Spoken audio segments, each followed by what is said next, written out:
Hope everybody's doing well tonight. Down in my basement here, and it is late night gun chat. Sorry, my signal is very weak right now. Just living by Alaska and by a mountain in Alaska. So sorry for being a few minutes late, about 5 minutes late, but is what it is.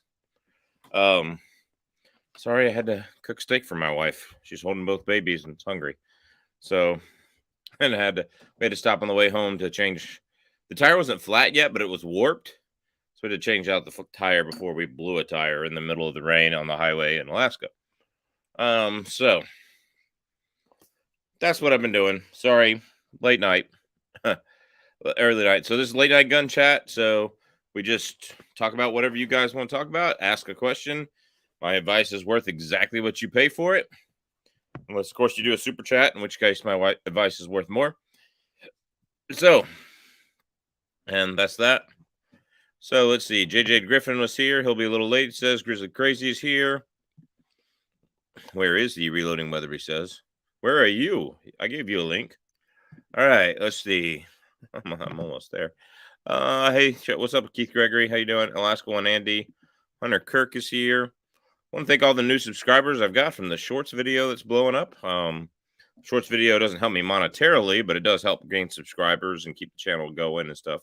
So I really appreciate all the people that are sharing the shorts. I've been having to make more of those shorts like that because it's simply it's been raining so much. It's a logistical thing. It's hard to get out and actually go make videos. So what's up, Daniel? How you doing, man? Good to see you. Good friend of the channel. Appreciate it, brother. How you feeling, man?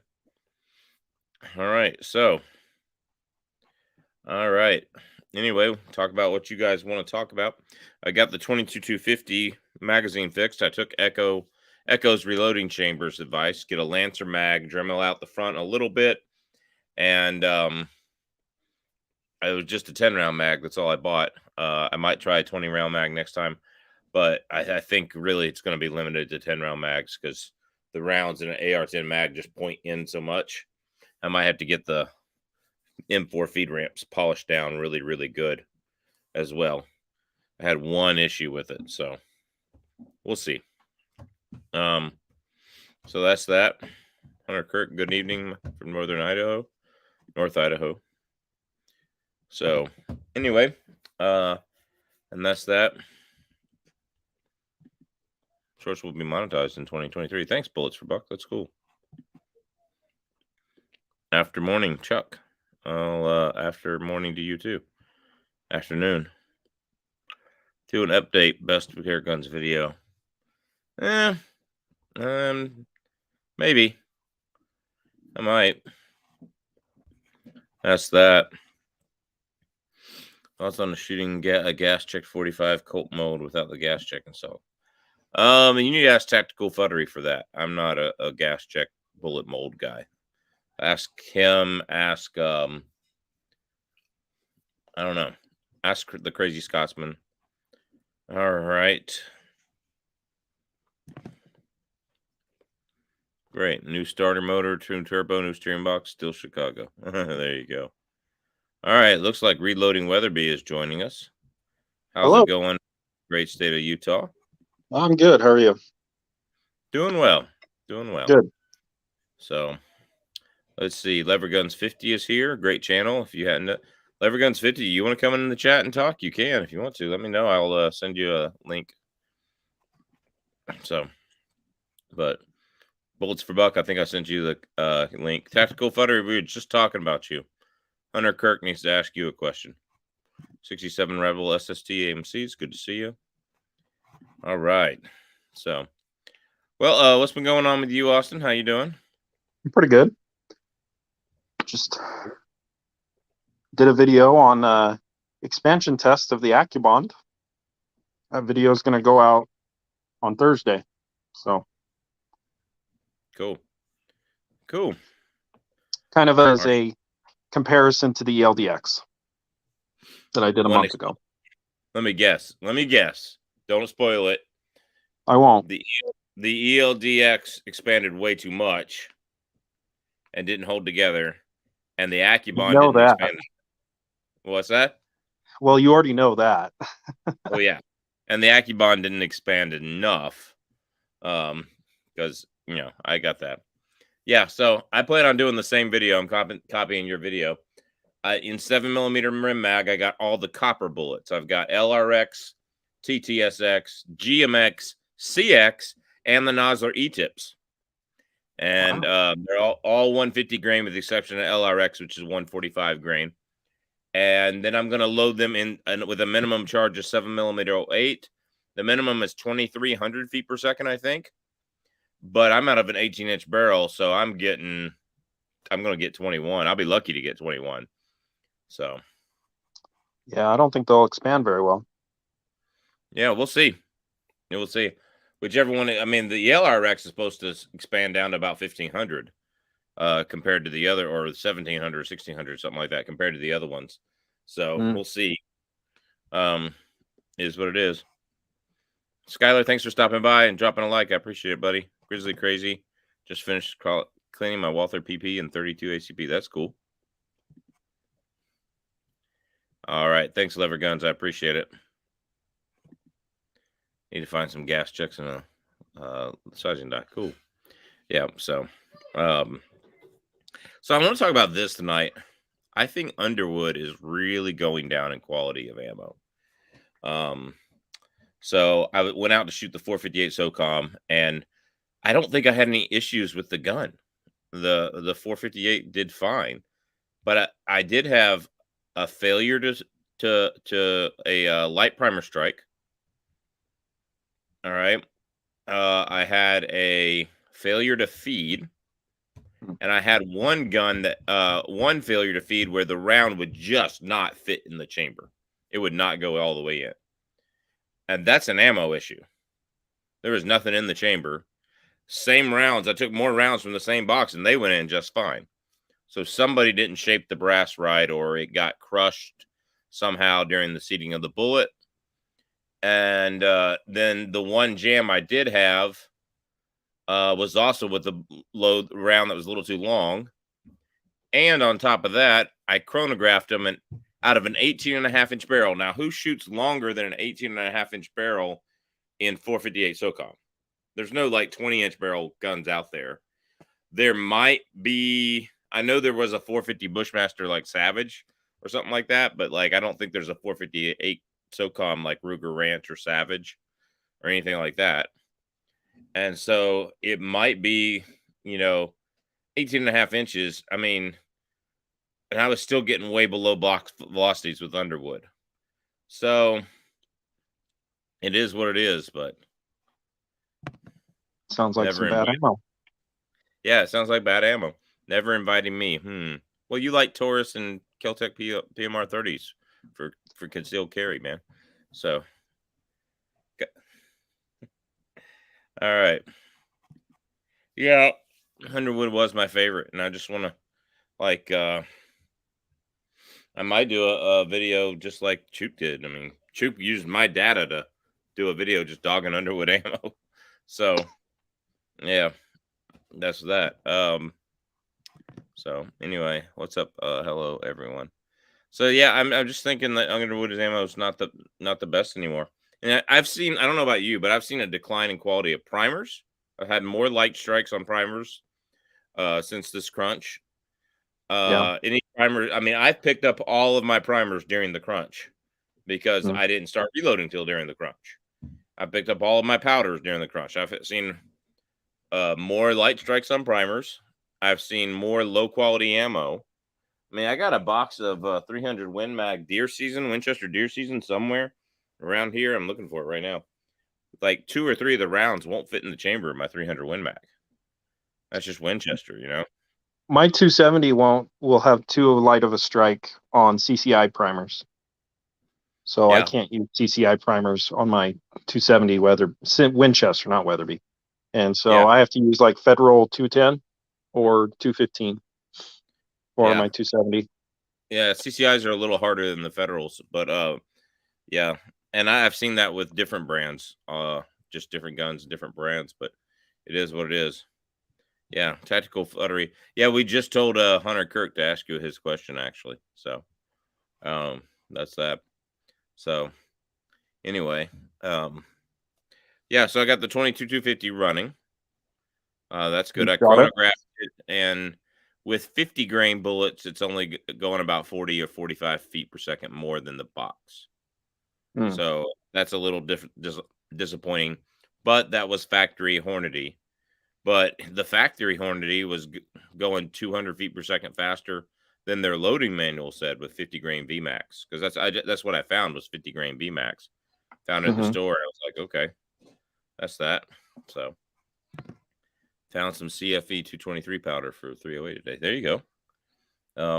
That's a I've good seen powder. CFE. Yeah, CFE 223 is a good powder. So yeah.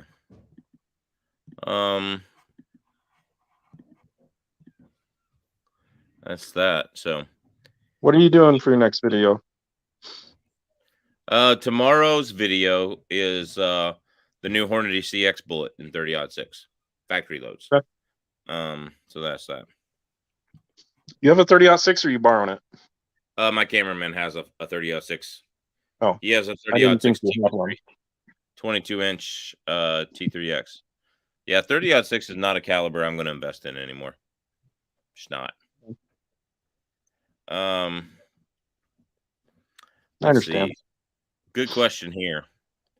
LRX partition or Accubon for moose hunting? How far What are you away are you going to be shooting shooting? then? Yeah. What caliber and how far away? If it's 30, it's the same guy who just said 308. So if it's 308, I would go. Honestly, I'd probably go. I'd say partition. I'd say 150 grain partition if you can find it. That would be what I would want because I'd want to have the speed to reach out there a little bit. Versus that, but I would say partition on that too. And the only reason, and the Barnes LRX is my favorite hunting bullet. Like that's the best hunting bullet made.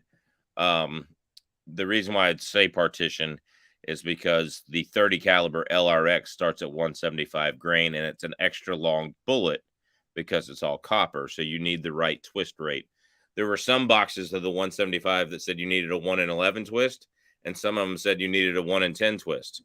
So if you had a 1 in Really? 12, there were 1 in 12s produced in 308, then you'd be screwed with LRX. So I would say go partition.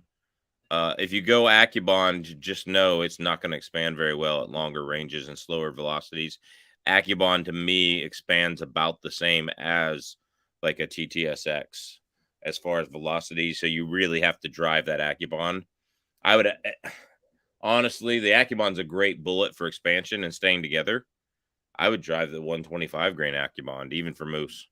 I mean, people kill moose up here all the time with 25-06 and a 120 grain partition. So why not? I got a box of 125 grain Accubon sitting here on the shelf. Yeah, I'm gonna load up a few for video and probably send the rest to you, Austin. Unless they're Okay. just unless they're just deadly accurate. Because I got a couple of boxes to send to you. Okay. Yep. So High techs. yep. All right. High Desert Hunter ordering a 708 Ackley improved barrel soon. Should get a 150 grain go 7mm going at 2,900 feet per second in a little short action case. There you go. It's cool. So, hello, Tex Patriot. Glad you're here, buddy. Thank you. So, again, all we do is answer your questions. So, put your questions in here. So, thanks for recommending 365 Harry's holster recommendations. One is on the way. Heads up. Sportsman's just emailed me that the Colt Anaconda 44 is in stock. Thanks for letting me know. There's no way I'm going to afford it, but thanks for letting me know. I have some 180 grain factory partitions, 175 grain LRX to hand load, and have some 200 grain Accubon hand loaded. But I'd limit the distance for the Accubon, especially 308, 200 grainers too slow to expand. They might be too slow to expand in a 308 out of the box, man, because 200 grain 308 is like 24, 25. Correct me if I'm wrong. Somewhere in there. 200 grain, you're lucky to get 24, 25. 180, Van, you're lucky. 26. So Vance, I loaded 200 grain AccuBonds in a 308. Now this was a little bit reduced load, so it's probably going about 300 feet per second slower than what you would normally do it. And well, the results weren't very good in an AccuBond. yeah. And when we say limited distance, when you say limited distance, man, we were talking like 50 yards, 100 yards to get an I did it at expansion. 75. Yeah, but yours was quite a bit lighter than the max charge. Yeah. Oh yeah. Mine was only going about 2,000 feet per second. So. And you did that to demonstrate a 600-yard shot in a big Magnum, correct? Yeah. Something like that. So yeah, I would say out of those bullet weights, I go 180 grain factor partition. I hate to say it, LRX is my favorite bullet. Now, if you know you have a 1 in 9 or 1 in 8 or 1 in 10 twist, go LRX and push it as fast as you can push it. But if you don't, do that. Darren, I still do. Yes, I do. Did you email me about it? Because I've been checking my email and I get all these emails all the time, so I appreciate it. Cool. Thank you, Tactical Futtery, for taking this question. It's a good one to answer. Maybe I'll have you on the show sometime soon. So, all right. Yeah, so I had a good day of shooting the other day. I could not capture the Barnes LRX. I found at the Sportsman's, I walked in and they had 190 grain, 300 Win Mag, factory loaded Barnes LRX. So I sighted that up. Yeah, I sighted that in to hunt with. It was about an inch. It went about 20 feet per second slower than the box. So I'm in the 29. What was the velocity? It's supposed to be 2880 with a 190 grain bullet. And okay. I got 2867 average with the spread of about 24. So it's not horrible. No. So I mean, it's still pretty slow. I bet you could get 3,000 feet per second. Yeah, maybe. it'd be a if little you bit that. hand loaded it, maybe, depending on the rifle. Yeah. I think tactical. Is it just me or the 8.6 blackout's a dumb idea? I say it's just you. Here's what I like about the 8.6 blackout. Okay. In 300 blackout or 45 ACP or 223, whatever you want to load to a subsonic load and suppress it, you can't get the foot-pounds of energy that you really need for large game, and you can't get the speed to expand bullets. Okay. So, for example, 300 blackout, that's a 200 grain, whatever kind of bullet, open tip match usually. And it's going 1,080, maybe 1,100. Speed of sound's 1,080 at sea level or something like that, and it varies going up and down the velocity or the elevation rather. And so, I would say, like.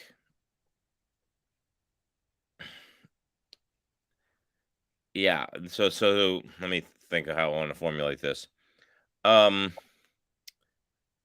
When you can use a much bigger, heavier bullet and still go 1,080 to be suppressed, okay, and now I'm using a 300 grain bullet instead of a 200 grain bullet, I've really just increased the velocity a lot. So that's that. I don't really care for it, Tex Patriot, but that's my opinion. I'm not going to buy one. It's expensive. It's not something I need, but you can do it. So Vance is saying 39 grains of IMR 4064 for 200 grain AccuBond 1-inch shot, 1-inch group. That's not bad. I have a 111 twist. Yeah. Oh wow, with 200 grain 111 twists. Yeah. I wonder if they'll stabilize. 308 for a hunting load really shines between 130 grain and 165.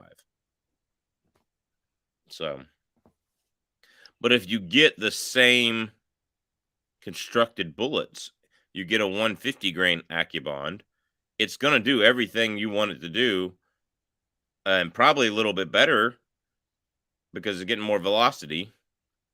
For that, just go, buy a. If you get a 150 grain partition, now good luck finding that these days. But any tough bullet, you should be able to get 150 grain TTSXs at Midway or at Natchez or something like that. Get on my MeWe page, Lance, and I'll email you a link that'll help the channel at Natchez Shooter Supply, and get you some 150 grain TTSX, man. You don't really need the LRX and 308. If you send the 150 grain TTSX at 2850, there you go, man. That's all you need.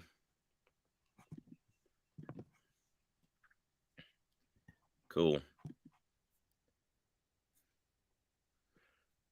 More foot pounds, yeah. You get more foot pounds with the 8. You get more foot pounds of energy because you have a larger bullet. Going the same velocity. Yeah. So for those of you that don't know, have the formula memorized, there's a couple of different ways you can do it, but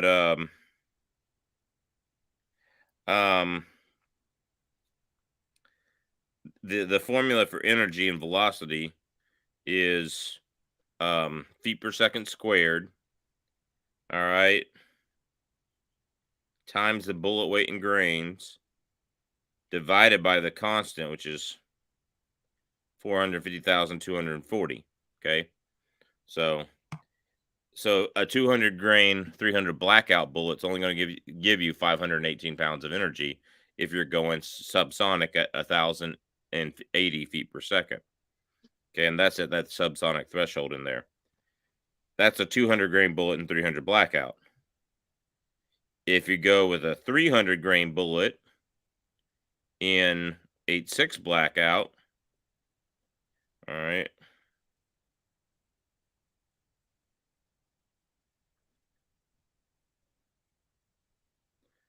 you're getting another 250 foot-pounds of energy. So you're making quite a bit of progress, and that foot-pounds of energy is that.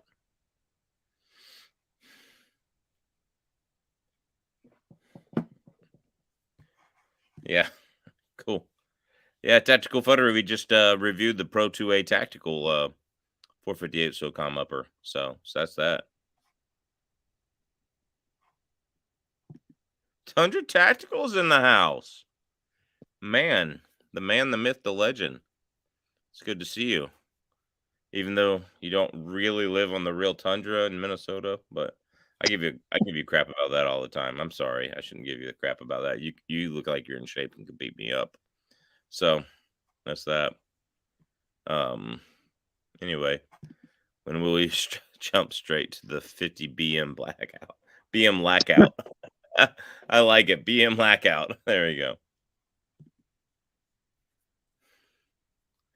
4570 is still slow and devastating. 300 slow, not so much. Yeah, there you go. Momentum, it helps. Yep. Yeah, man. I don't do it every week, but I'm trying to do most every week now. I'm going to take next week off because we're going to spend some time with family. But actually, I'm going to go to my brother-in-law's house and fix his AR-15. So, yes, shall differ. If you ever want to come hunt on the real tundra, dude, all it takes is money. So, Bullets for Bucks came up and got his caribou. I can take you out on some real tundra, some tussocks, and you'll see hiking on tussocks, seeing muskox, caribou everywhere.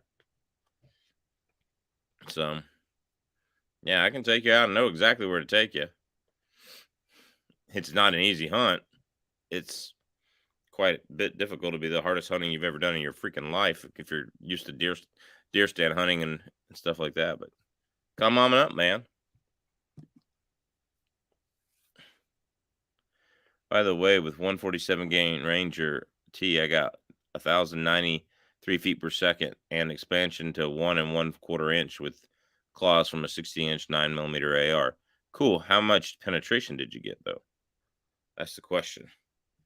Because usually when you send those bullets a lot faster, you don't get the penetration you need.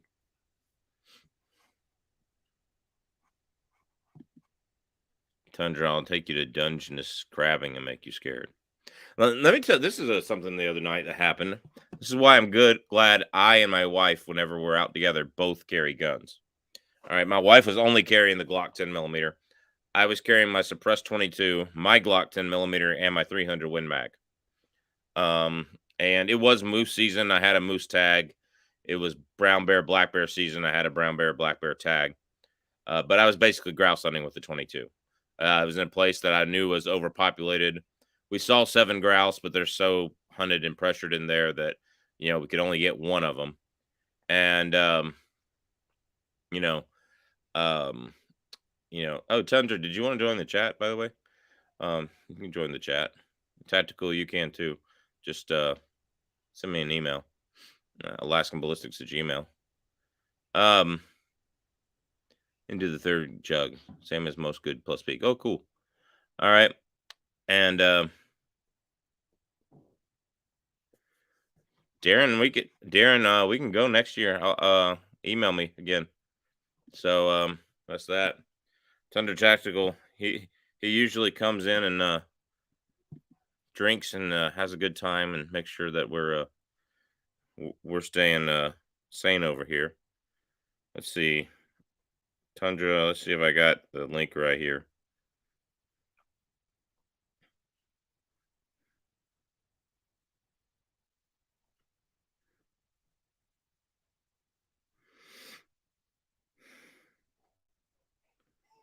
See, I'm going to send it on Instagram, Tundra.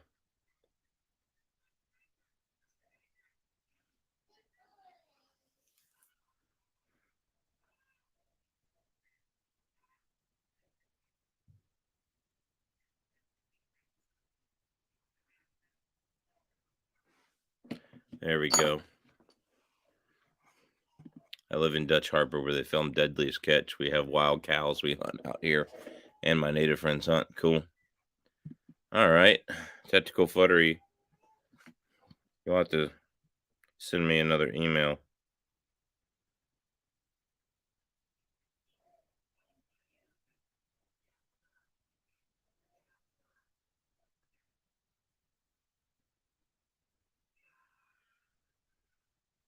Or maybe it's in. Yeah, you're gonna have to send me it's I can't send you a link on Facebook right now. Facebook logged me out for some reason. That's that. Thanks, Desert Jack. I appreciate it, man. We just goofing around on here on live chats, just talking about whatever you want to talk about. I don't have a can. If I did, that Ranger tea would be nice. Sounds like it's time to get you a can. Okay, there we go.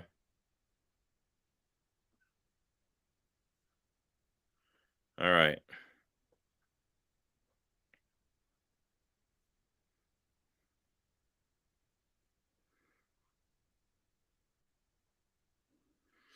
There we go. Big E, how's the 22-250 doing? So it works a lot better with the Lancer mag. The rounds need to be crimped. Most of the factory rounds are not crimped. They need to be crimped. The Lancer mag, it's made for 308-65 Creedmoor. It'll hold 12 22-250 in a 10 round mag. If you put more than 10 in it, you're going to have problems. It's a 10 round mag. So that's that.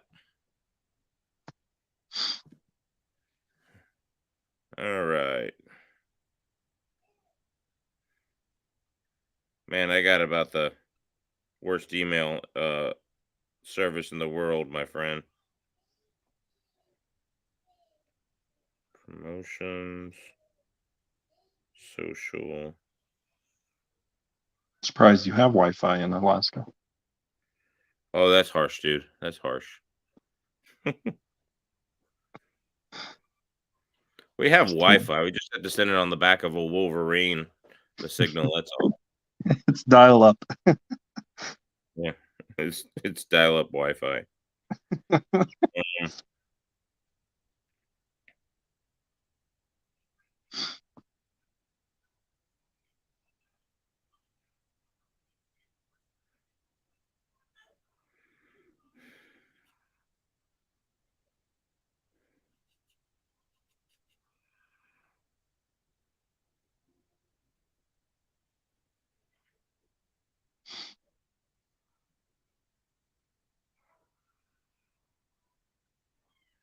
All right. Tactical Futtery is here. I thought it was Tactical Futtery. How you doing, man? I'm doing well. You're breaking up bad, man. Yeah, I know it's pretty bad out here. I might have to. Yeah. Check my 10 I may have millimeters. spelt it wrong. There you go. How you doing? Darren doesn't even have Wi-Fi. He's probably on a phone. Yeah. I don't either. I'm gonna have to. Dan O'Neill, I'm running an 45 octane suppressor. I'll use it on my 9mm 147 hollow points. Just about Hollywood quiet. Yeah. Hey, Raw 2, thanks for that. I've heard a lot of people say the 45 octane is the way to go because you can just throw it on anything. It'll literally you can throw it on a 300 Win Mag, you can throw it on a 9mm, you can throw it on a 300 Blackout, you can throw it on a 223. Now, obviously, the smaller diameter you go, but can't you buy different end plates for it too, so that the end hole, all the other holes in the baffles are 45, but the end hole would be a 223, I think. If I'm not, Rato, correct me if I'm wrong. So, he looks pretty good for dial-up. Man, the compression algorithms. I wonder if it's better now. Ours is satellite, and it kind of sucks. Yeah, I'm looking into getting. I know it's not great everywhere yet, but I'm looking into getting satellite just because it's. When Elon Musk gets service here, I'm going to do Starlink because it's just. GCI, they just put out fiber optic cables. They just went around the entire town and did all fiber optic cables.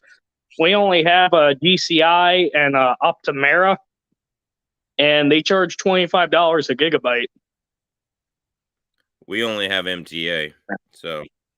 Oh, that sucks. Yeah, you have to use GCI out here in Dutch Harbor. GCR or GCI, you're not getting a call. You're not getting a text. Ain't nothing going through. Yeah, I have GCI and I hate it here, but out in the boonies, it's better most of the time. All right. Yeah, it's weird how it works like that. Mm-hmm.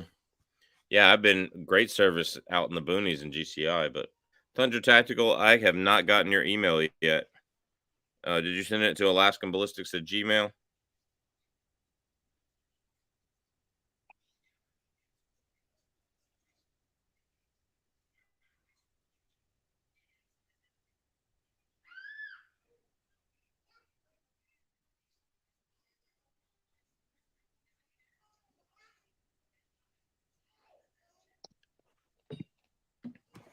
All right.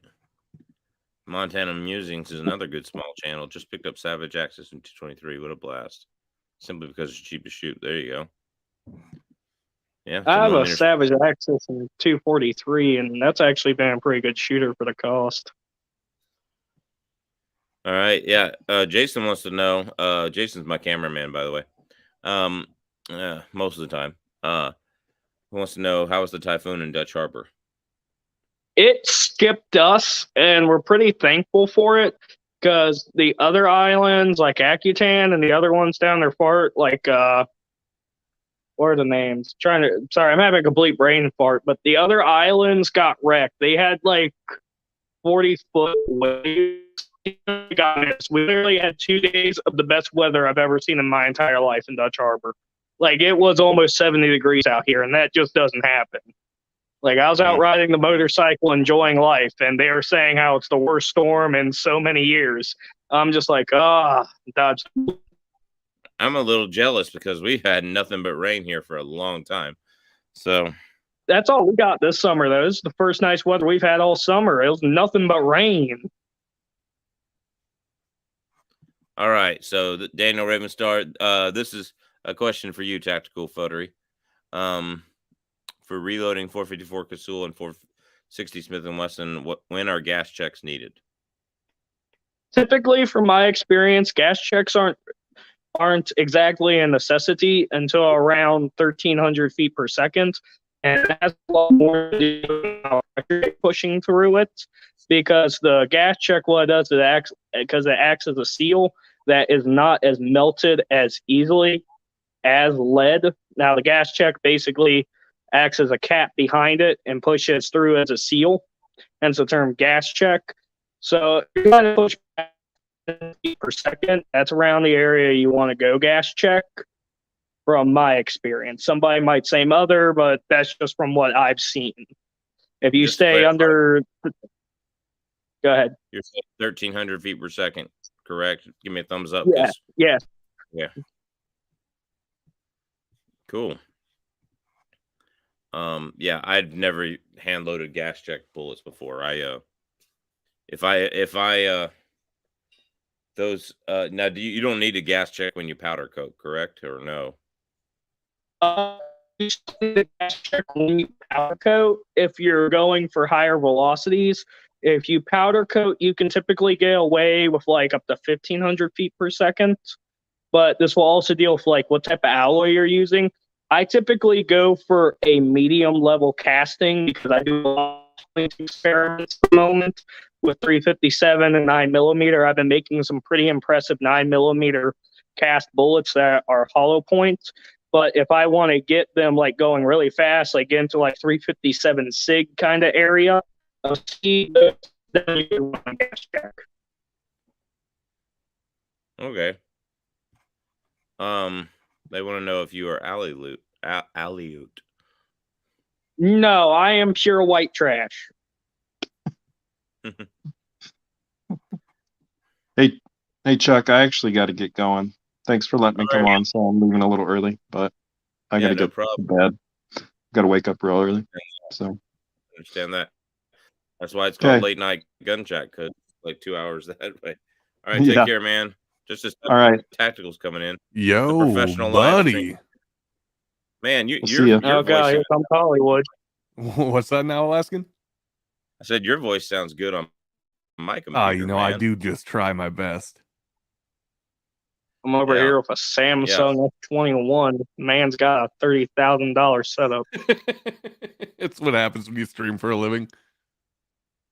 Yeah, there you go. How you been, dude? You been doing, man? I've been great, man. I've been awesome. Yeah. I won't be at Iraq Veteran 88 this year, but next year I want to meet up there. So next year I'm coming. I am unfortunately out for all events this year, probably save for SHOT Show. Gotcha. So that's the only one in the budget right now. Yeah, see, I'm a school teacher by trade, so I did not know that. Yeah, a bunch of liberals work with me. I'm a school teacher by trade, and we're what do I want to say? How do I say? Like, there's no way I can get off and go to something like SHOT Show. Like, why do you want a week in January when you just had 2 weeks at Christmas to go to Las Vegas? Oh, Ms. Liberal Principal, I want to go to a gun show all week at Las Vegas. That's a tough sell. That's a tough sell. Media, yeah, it's a tough sell. So, yeah. Well, it has been a hot minute since I've been on the show, and I've seen you. I just noticed. I want to say congrats, man, on 100 episodes. Thank you. Yeah, we've been doing it for about 2 years, every Tuesday night now. Yeah, I need to get a setup like you. Sometimes I just throw my cell phone on while I'm reloading at my reloading bench and just call it a bench chat, and then I delete it later. Terrible. There you go. It's a lot more accessible than what I do, because goddamn, sometimes it gets a little crazy in the studio.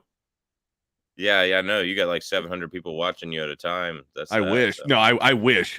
Actually, I'll be honest with you. I'll boost your ego a little bit. So I moved the whole operation over to Twitch from YouTube. I don't stream on YouTube anymore. I'm sure you've noticed. And and so our stream size for the Saturday night chat, the gun chat, is actually, it's not that much smaller than yours, or it's not that much bigger than yours, I should say. So you've been doing well for yourself. Well, thank you. I find that I have a lot of viewers that are on the East Coast, and I'll wake up and I'll have like 800, 400, 700 views on this thing, and I'm like, that's awesome, dude. I'm like, yeah, who goes back and watches it? I don't go back and watch live chats. I'm sorry. I don't watch my live chats either. I don't. It's cringeworthy. I'll back and watch it. Yeah. Unless there's something I specifically wanted to see that they were chatting about. But that's that. Got my 10 millimeter. Going to get used to it before getting a 44 Magnum. There you go, man.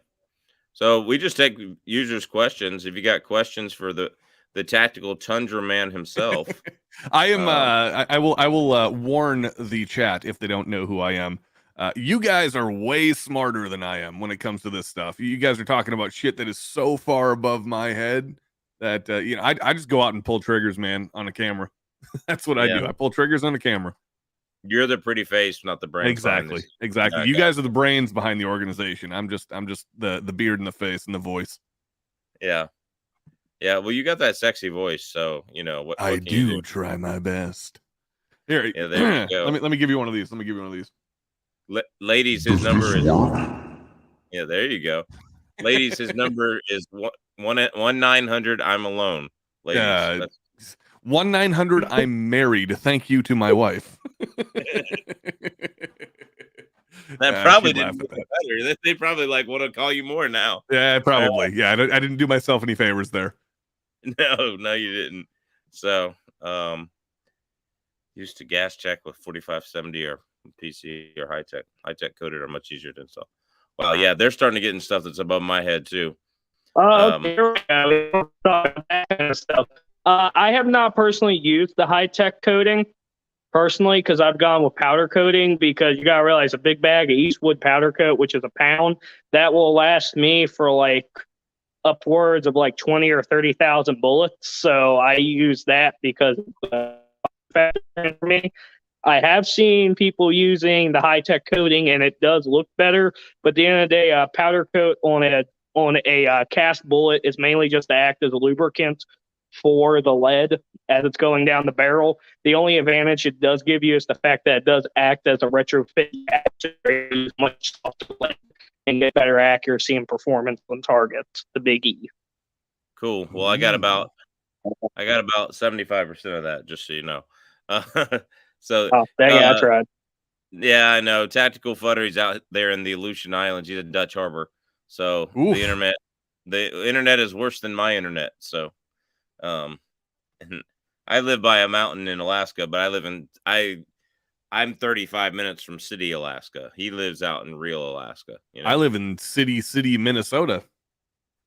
Cool. He lives in Los Anchorage. I live about 3 hours away from Russia. Oof. Yeah. Oof. By boat, right? Yeah. Yeah. No, it's probably by air. It'd probably be about 12 hours by boat. There you go. Don't get lost on your boat, dude.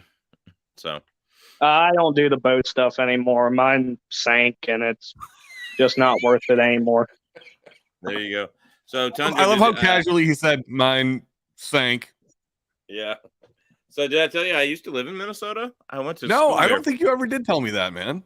I went to school there for one semester at Northwestern College. Oh, I know exactly where Northwestern is. I grew up right almost that's maybe 5 minutes away from where I grew up. Cool. So I slept in a dorm there. Isn't it a small world? Yeah, it is. And that's when I decided I'm not I decided while going to that school, I'm not a Baptist Calvinist. What am I doing here? So, they were preaching against open theism. And it's blasphemy. I'm like, me? Ooh, what's this? So, that's yeah, they're a little hardcore. Yeah. I mean, there's some good people there. Sure. I'm sure there is.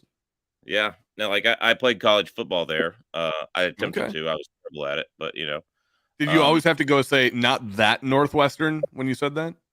Absolutely. But no, the year after I left, though, they played 2 games in one day, so that they're famous for doing that. Oh. Yeah. Did you know that? They were the to me. See, I'm a true Northerner. I'm a hockey fan, not a football fan. So to me, football is the game where you kick the oblong ball made of pigskin through a large metal H, and that's all I know. My wife loves football. Mm-hmm. Well, she is the brains of the operation. So. 100%. You are correct. Yeah. I gotta agree with Tundra on this one. Hockey's actually better than football. It's just boxing on ice. I like watching hockey, but I love watching football. To me, games like hockey, soccer, basketball, they're all the same game with a different goal, right? A different way to get the thing to the Sure. goal. But like they're all the same game. Like it's constant movement, try to get the ball or the puck or the basketball into the goal. One you have to do it with your feet, one you have to do it with the stick on ice, and one you have to do it with There are dribble. people in chat right now going, "Yay, Yeah. sports ball!" Yeah, I know, right? We should do how many hockey pucks does it take to stop a bullet? That'd be a great one. Send me all your hockey. Ooh, that is not a bad idea. We could go demo Matt style and go, like, how many hockey pucks does it take to stop a 50 cal? Yeah, I tell you what, send me all your all the hockey pucks you can. I've got a like half 6. That's not going to be enough. Okay, we'll find the cheapest hockey pucks that are You're gonna need possible. 1,000. I need I 1,000. don't know, man. Those vulcanized rubber things are pretty dense. I bet you, if I had to guess, I bet you it would take about 15 of them to stop a 50. Nah, bud, nah. You don't think so? You're going for a tree. As somebody who's got one, that 50's going through Fair it enough. for the Fair win. enough. I haven't tell had a you 50 in a long time. It's been a couple of years, so. Yeah, I tell you what, we got to do it. How many hockey pucks does it take? I bet what's his face, the guy, the Hispanic accent, what's his face that has already done it? God, the big guy, Edwin, yeah, Sarkisian, yeah, I bet he's already done it, but I'm sure he has. They have way more resources than I do, unfortunately. Well, fortunately for them, unfortunately for me. Yeah, that's that. Yeah, but that would be a good one to do. But No, I went there and yeah, I love football as a strategy game compared to hockey. That's what I was talking about. It's like, to me, the strategy is of the constant movement games of basketball, hockey, even ultimate frisbee, if you want to throw that in there. Did you just compare hockey to ultimate frisbee, Alaskan ballistics? I did. The strategy of hockey is I didn't hear no bell. Let me hit you with this. Wrong. I don't know if you could hear that. Can you hear that? Does that broadcast over? Violin and wrong? Is that what it was? Okay, you did hear that. Okay. Yeah, that was a good violin there. But no, the strategy and the pause of play of football allows you to have a lot more strategy in the game. Sure. Yeah. Oh, definitely. Drinking. I like watching football. I just don't know anything about it. Admittedly. Foosball's the devil. Here, Kirkus told you here in the chat everything you need to know about football. Foosball is the devil. Foosball is the devil. Yep. Hey, all I gotta say, foosball brought us Vicky Valancourt, and she showed me her boobies, and I like them too. You have that. Dr. Kirk, that's for you, buddy. Yeah, I like it. I hope you like what I did with your lawnmower. That still gets me to this day. So here's something that I think I can ask you guys that will be somewhat relatable. It's not firearms related, but as me being the minuscule northerner in comparison to you guys, we used to go up north, right, to the cabin. We go from the cities up to the cabin. You know, that's cabin life is a big thing here in Minnesota. We pretend to be somewhat akin to you guys up there in the Great White North, and 2-3 times a year, us kid, if you're a little one in a family, right, like, rewind the clock, I don't know, 15-20 years, and my family, my cousins and I, we'd go up north to my uncle's cabin for fishing opener every year. And we had kind of a tradition when we get up to the cabin. And by the way, the cabin is a double wide with a shed on, I don't know, 3-4 acres of land with some lakefront property. That's the cabin. So we had a bit of a tradition every year. As time went on, there were guaranteed watches, guaranteed movies that you would watch with the guys, right? As you went up north to the cabin. So I'm going to go ahead and assume that you guys had somewhat similar growing up experiences, coming of age bits. What were those movies for you? I'll tell you mine first. There were 3 of them, if I can remember them all. Yes, I can remember them all. There was, what's the Woody Harrelson bowling movie? Oh, Son of a bitch. I said I could remember them all. Now I can't think of it. It was that Woody Harrelson bowling movie, Predator. And what was the other one? Damn it. This is why you don't drink and stream, folks. mm-hmm. Okay, there was 2 of them. I can't think of the other one now. Oh, and Waterboy. That's why I brought this up. So what were your guys' movies that you watched growing up, like being Kingpin. out in what's that? Kingpin. There it is. Thank you, Kingpin. I've never seen that movie. Are you joking me? You are missing out. So here's the thing: is you said you assumed we had similar experiences. I didn't get to see a lot of movies until I turned 18 because again, I grew up Baptist Calvinist. So fair enough. Like I'm still Christian, not a Baptist Calvinist. So I didn't see a lot of like movies until I turned 18. So there's a lot of older cool movies that I've never seen, and so I've never seen the first Jurassic Park or the second all the way through, or even Jurassic Park. Did you have somewhat of like a similar a bit, maybe not with movies, but you know, something else? Like every time you went up north or you went out to the cabin, or I'm assuming a second property of some kind. I don't know. You can't go north in Alaska because you'd be at the North Pole. So I grew up in Georgia. Okay. And we would go out to Tennessee. And my grandfather had property there. When they died, we had to sell it. Which pissed me the crap off because it was a nice piece of property. Although it'd be terrible for like shit hits the fan because it's right across the hillside from like a nuclear reactor or whatever. But whatever, okay. You can see it's a nuclear power plant. You can see it in like 10 miles in the distance. But other than that, it's great, you know. And we would go there, and every time we went shooting, as a kid, like a little kid, 4, 5, 6, 7, 8, 9, 10 years old. We stopped at the same gas station, and I got to drink 2 Yoo-hoos on the way home. Oh, that was it. Yoo-hoos. Yeah. And I was going to say, I'm actually... Oh, go ahead. I'll never drink a Yoo-hoo again, not just because I have dairy issues and I'd fart my way to the moon, but because the last time I had one, I found a piece of dead skin in it when I opened it sealed. So, yeah. This is a good question on the screen right now. Yeah. Oh, yeah, it is. I was going to say. Yeah. So for those of you that aren't Alaskan residents get paid every year just for living here as a cut of the oil check money. I actually don't agree with it. It's socialism, communism gone wild. But it's nice. It helps out. I ain't going to lie. But it basically, I'm using all mine to pay off medical debt. So I've did my 22,250 build. I just did raw tow. That one that I'm working the kinks out on now. That's my PFD money essentially. I mean, and then actually I spent other money on that, but you know, and then my 458 SOCOM build that Pro 2A Tactical sent me the upper, but I still bought the lower and all of the magazines and the ammo and stuff like that. So those are the 2 new guns you'll see on the channel: 22-250 AR-10, 26-inch barrel, this long, big ass 22-250, and then a 458 SOCOM. And so that's what you'll see on the channel. So, did you say a 26-inch barrel in a gas gun? Yes. I don't have the upper with me right now, otherwise I'd show you. But yeah, 26-inch barrel in a gas. So here's the whole thing. Your next tactical feldery. So here's the whole idea behind the project. Okay. All right. Tundra Tactical.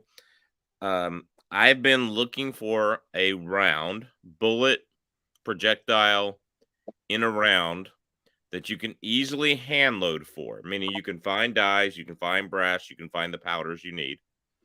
Okay. Not in something you can easily find on the shelf, but something you can easily hand load for. Not something I had to go make my own brass out of something else. All right, which people do for different calibers, right? Mm-hmm. Somebody can, yeah, this guy, he does it. Tactical, that can go through level 4 body armor. Sure. If they have 87,000 IRS agents coming after us, and now I'm getting us put on a list right now, just so you know. Oh boy, it's not like we're not already there. I know, right? If they have 87,000, I wonder if our names are close to each other. Yeah, one of our names are close to each other. That's a good one. If they have 87,000, so to go through body armor, you need two things: speed and type of projectile. Sure. The speed really helps a lot. The type of projectile helps, I think, by far more. And so I got a 300 Winchester Magnum bolt action, and that's a great hunting caliber for Alaska, right? It's one of the most popular calibers. It sends a 30 caliber bullet, faster than a 30-06. It can send some bigger, tougher bullets. One of the best calibers for Alaska, right? And I loaded it up. Well, I got the round right here, as a matter of fact. I loaded up with 110 grain Barnes that you see in the 300 Blackout. Now that bullet fragments pretty good, but I got that load going 39-30 feet per second. Jesus. All right, and that is a 26-inch barrel bolt action, which is not uncommon on a bolt action 300 Win Mag. Okay? Sure. Long barrel. It doesn't fit in my safe with the shelf. I have to raise my shelf up in my safe. And anyway, that thing did not penetrate level 4 armor. Okay. I also had some bullets that were 163 grain, so quite a bit heavier. That New York Prepper, I don't know if you know New York Prepper. New York Prepper sent me these bullets, and they're old, like Vietnam era, before they painted the black tips on them. Sure. Vietnam or World War II or Korea, something era, 163 grain steel core. And they are steel core. I cut one in half and put a magnet on it. They're definitely steel core. I got the half. I've shot them all up that I loaded. I loaded that thing according to the data in the Hornady manual, and I got a steel core bullet that was in 30-06 at 2850-ish, at 2880. I got it going 3330. Okay. So you're talking almost 500 feet per second faster, right? That Spartan armor level 4 Ares, they sent me out to test, still stopped it. Really? It's on the channel. You can go see it. Still stopped it. All right. You would have a bruised rib. The back face deformation was like this big. All right. You'd be breathing heavy for a while. Yeah. Where I hit it on the plate, you would have liver damage. Let's just be honest. Okay. I mean, like you're kind of drinking liver damage. That is 100% a fair point. Well, not even you. You'd have Brandon Herrera liver damage. I'm pretty sure I've got him beat at this point because he stepped back down to White Claw. So I'm still drinking scotch every day. So that double barrel shotgun he made, that was the funniest thing ever, watching that thing blew up before he took it off. He's the best. He's the best. Yeah. Yeah. So anyway, but yeah, so my whole point is, the whole point of this 26-inch barrel 22-250 is to send a bullet really fast. Sure. And 22-250 is still the fastest factory cartridge made out there.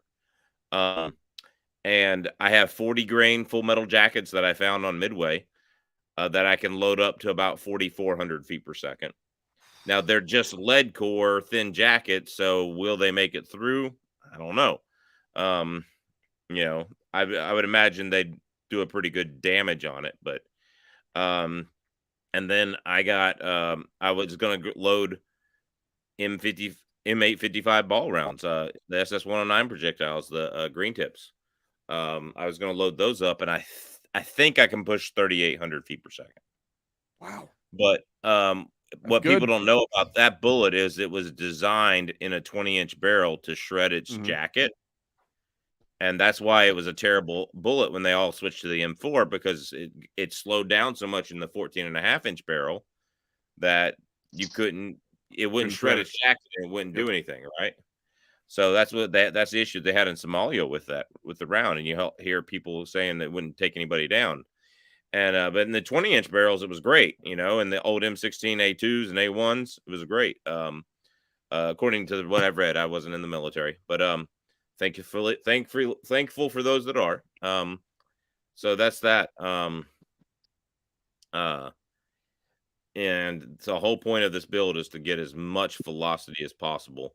I was going to do a 28-inch barrel, but they limited the AR-10 out at 26 when I ordered it from McGowan barrels. And I don't blame them. I would have limited it out. It's a at big 24. friggin' gun, man.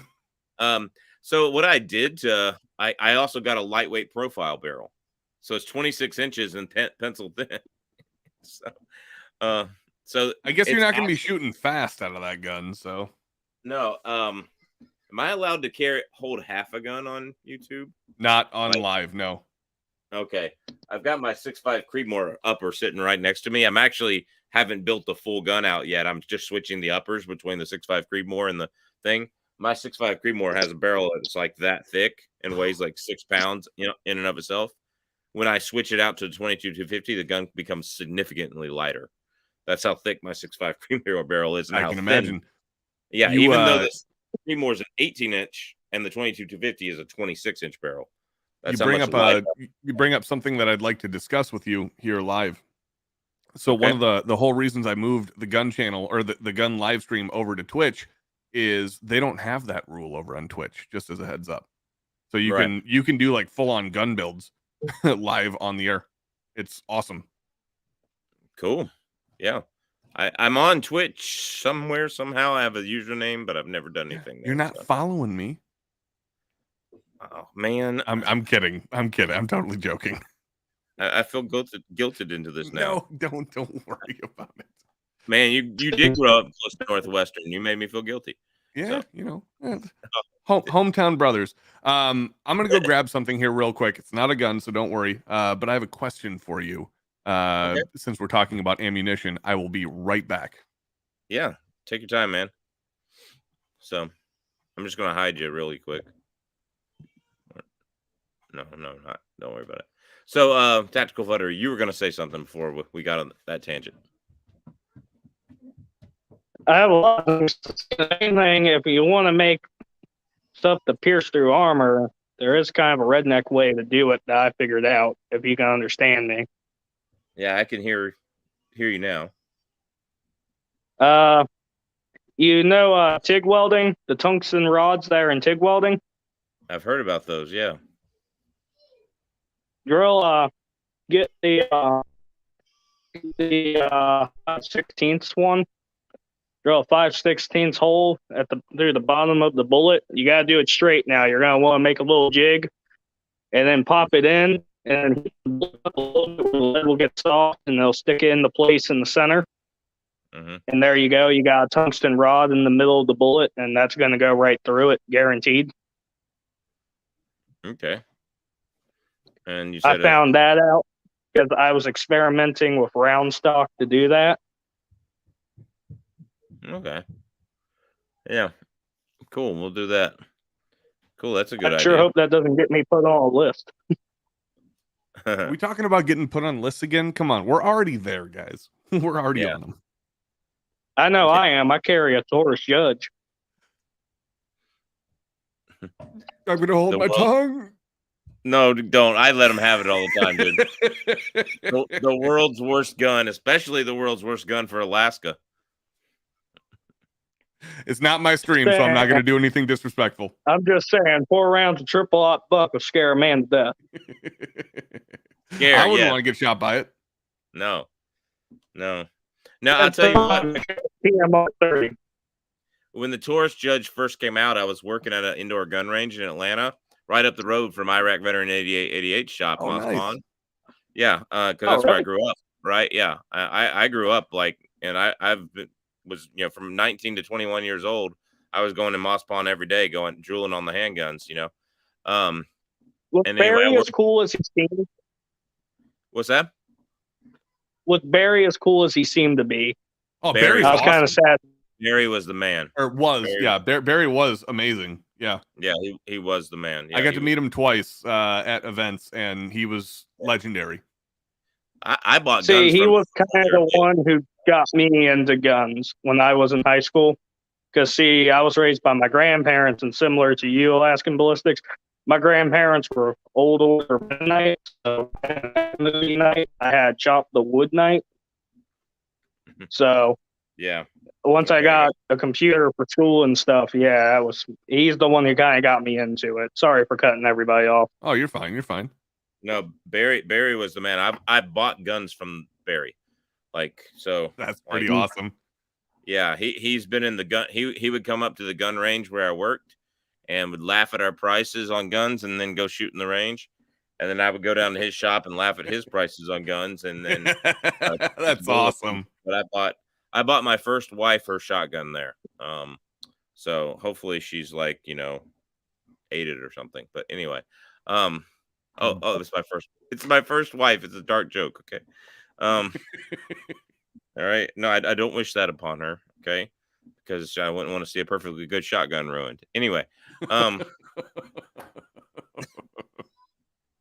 apparently it's become. I'll give you one of these. I'll give you one of these. That's right.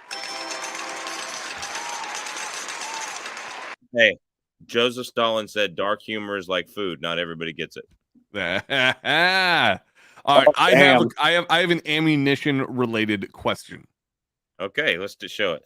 So you were talking about me coming up to do like a caribou hunt or something, right? Yeah, sure. Okay. So realistically, that's never going to happen because you said it requires money, and I am a poor streamer who entertains about 40 people a day on the internet. So unfortunately, I don't have the money to come up. But hypothetically, if I were able to make it to you, I don't have a lot of guns that are probably Alaskan qualified. The only gun that I think would probably be halfway decent up there, unfortunately, because we're on YouTube, I can't show it to you. But I can show you the ammunition box for it. Is this little guy? I don't know if you know based on the box what that is. I can't see it. I can't see it. So this is I can't hold it closer to my camera because I don't have an autofocus lens like you legends. So if I hold it closer, it'll just go out of focus. Yeah. But what this is it's 7.5 by 55 Swiss. Yeah, that'll work. That'll work nicely. And That's very popular up here. It is. It is. Okay, cool. I ended up, I was working at Cabela's for the longest time, and I've got a great story for this. We got a bunch of K11s and K31s that flew in. And this was right. Let's think. This was right at the outset of COVID up here. Yep. So pretty much every old guy that worked at Cabela's quit. Which meant I was the only person that was capable of doing the compliance side of the job at Cabela's. So I was working 16-hour shifts there, and my boss was very nice to me and said, "Hey, you can take 50% off any used gun that you want in our gun library." And so I went in and I found a very, very, very nice Swiss K11, not a K31. That had no import markings on it. And so one of my fans very generously sent me a brick of GP11, which is the old Swiss surplus ammunition for it. So it's not hunting ammo. It's straight up, FMJ. But Yeah. this is the best I got. So would that work or no? Yeah, that'd be fine, man. You think so? Yeah, I mean, I've always said another $1,000 on a rifle and scope, But What's that now? I've always said if you're gonna go take the hunting trip of a lifetime, what's another $1,000 on a rifle and a scope? $1,500 on a rifle and scope. If you're already spending like reasonably to get up here, you would spend $800 on a plane ticket, and it's $800, $800 to $900 for your license, and then half the gas from my house to Prudhoe Bay. Now you think that's weird. My house to Prudhoe Bay, that's 800 and something miles in Alaska. All right. Literally Prudhoe Bay, when we were driving out of Dead Horse, Prudhoe Bay area there, it said 495 miles south to Fairbanks. All right, on the sign. Whoa, okay. So you're literally a day's drive north of Fairbanks, Alaska. It's a so day's to put drive. that in perspective to me, that's from my house to Canada. Yeah, let me show you maybe this. farther. Let me see if I can screen share this because people don't realize this. Right. I'm 1,000 miles away from Alaskan ballistics, at least. Probably like 1,100. Yeah, because you're way out in the boonies in the ocean on the islands, right? Yeah. Yeah. Just trying to make Yeah, that's why he's getting roboted sounds all the time. Because people don't just they don't understand this. I was living in Sitka, and my mother called me because she heard there was an earthquake in Anchorage and asked if I was okay. People don't get this. Yeah, I get this all the time. We heard there was an earthquake up there. There was. I'm like, there's an Alaska is earthquake? large. It is a large state. Okay, can y'all see this? All right. I'm sure. Look at this. This is Alaska. So this is the tip of Alaska. All right. There are parts of it in north of where you are by a significant amount in Minnesota, right? Yes. Significant There's parts amount. of it in Texas that are still on the mainland. Parts of it in Then Florida. Nevada. And then still on the Nevada's where I am. He's right here. Oh shit. Okay. Okay. So you're out there in the sticks. Holy cow. Yeah, you're way out there. I'm right about here. This is where I live. I can't see your mouse cursor. Yeah, we can't see the mouse, bud. Okay, you can't see the mouse. Here, let's see. Yeah. Is that bigger? All right. That's what she said. Yeah, Sorry, I had to go there. that was a good That one, was a but cheap yeah. one. It's All right. I work, I live, I make my living off cheap jokes. There you go. Yeah, I've gotten really good into dad jokes, and my kids. So we're having a lot of budget issues and a lot of trouble finding teachers, and so we don't have a music teacher this year. Well, I'm the world's most musical PE teacher. Like to kindergartners, I sing my instructions, right? Like Okay. I literally, like when they interviewed me for the job, they asked me what my classroom management style was, and I looked at them straight in the face and said opera. And so they're like, well, and I'm going, it's a joke, but I do sing a lot of my instructions, and they're like, oh, okay. And so I'm actually teaching all these kids like how to count and read music, right? That I have in a reading group, and these are kids that already know how to read. They gave me all the kids that need help learning how to read that they just keep pass on and don't fail. Did I say that out loud?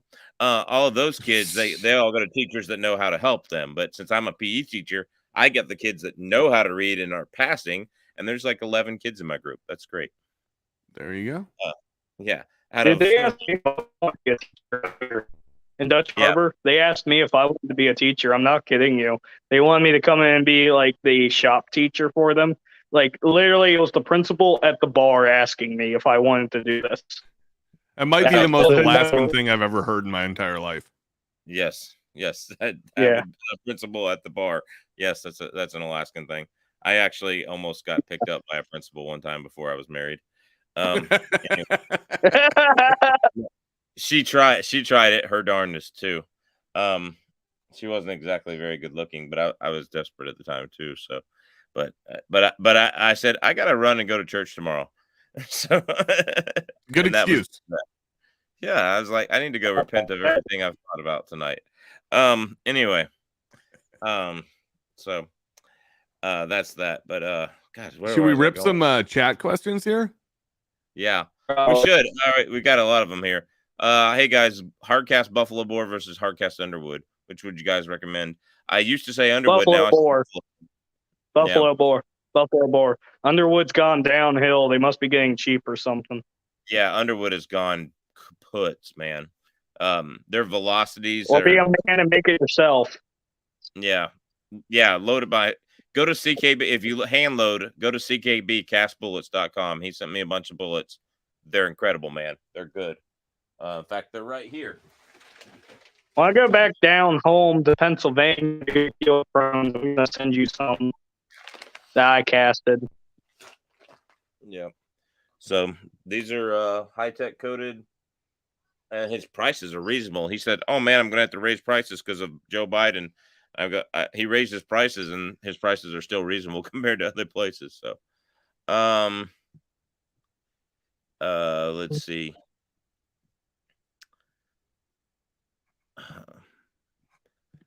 Oh man, somebody was reminding us of Kingpin. Yeah, there we go. That's how that's far a long while back. I've seen hockey pucks used as leaf spring blocks on a lift kit. Idiots everywhere. That is redneck as hell. I don't doubt it. I've seen everything used as a lift kit. I've seen pieces of rebar stuck in springs and welded. Not well either. All right, here's a question for you, Tactical Futtery, because this is above my pay grade, and I'm hoping Tundra Tactical can just read it. 6.5 Grendel, you can make a casing out of spent 7.62 by 39 if you can't find new brass. Oh, it can be loaded up. Wicked nasty. Look into it. I mean, if you find didn't know that. 76.29 by 39 in brass, but that's typically a steel case round. So if you find like 7.62 by 39 brass, I think I'd rather keep that and load like a soft point up and have an excuse to reason why you have the SKS that you bought.